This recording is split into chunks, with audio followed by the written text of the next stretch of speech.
Since the start of the Israeli-Gaza war, there has been significant cuts in food, aid, and supplies reaching the Gaza Strip. Food prices have gone up, and 80% of the population relies on humanitarian supplies for food as compared to 63% in 2006.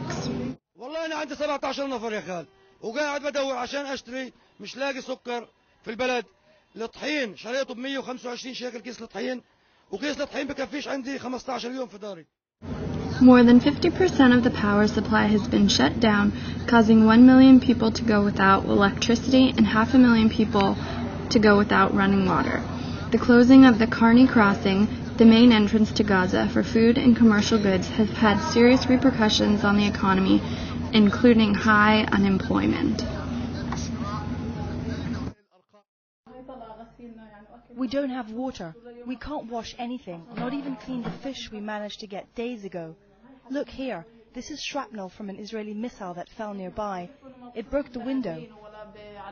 The Israelis claim they're not harming civilians or their homes, that Hamas is bearing the brunt of this war. Well, what does this look like to you? Officials fear long-term blockages at border crossings could result in a long-term humanitarian crisis. The UN Relief and Work Agency, the UN organization responsible for aid to Gaza, notes that hospitals are in need of supplies and electricity to operate. The World Health Organization has counted 51 people who have passed away between October 2007 and July 2008 from not being able to access the health care they need outside of Gaza. نحن نعتقد بأن إغلاق المعابر الإسرائيلية لفترة طويلة سيتسبب في أزمة إنسانية طاحنة في منطقة قطاع غزة. المعابر معبر كارني أو المنطار بالذات هو المنفذ الوحيد لسكان قطاع غزة للتزود بالمواد الغذائية. ما نمتلكه نحن في وكالة غوث وتشغيل اللاجئين الفلسطينيين من احتياطات غذائية يكفي فقط لمدة 3 أسابيع وعدة أيام مرت من هذه الأسابيع. The opposing sides offer differing reasons for the lack of supplies in the crisis, but the international community is just trying to access the civilians to give aid. Is not getting inside Gaza at once. What will happen today is that the hospitals are going to collapse, and this will claim the lives of hundreds of the Palestinians at once. This is an international crime unless somebody intervenes from all the humanitarian organizations all over the world and the human rights organizations. If they don't intervene immediately, too much Palestinians are going to die. What we see in Gaza is a fabrication by Hamas.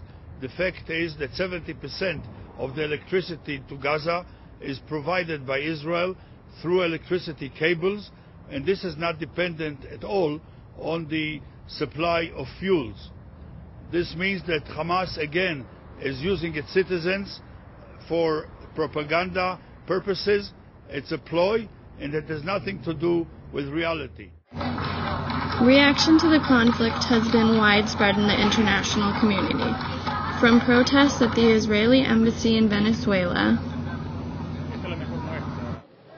Capaz y no es la mejor, pero es la continuada demostración, es la palabra, de que Israel no pretende ninguna paz en la región, porque ella ya lo ha expresado en el pasado, en el presente y lo seguirá expresando en el futuro claramente qué es lo que busca, cuáles son sus intereses, cuáles son sus pretensiones. Israel es un factor de inestabilidad en la región. To condemnations by Kofi Annan, the UN Secretary General. It is the view of the Quartet that all members of the future Palestinian government must be committed to non-violence, recognition of Israel, and acceptance of previous agreements and obligations, including the roadmap. To calls for peace and reconciliation by the Vatican. Condannare in ogni sua manifestazione il ripristino della tregua nella striscia di Gaza.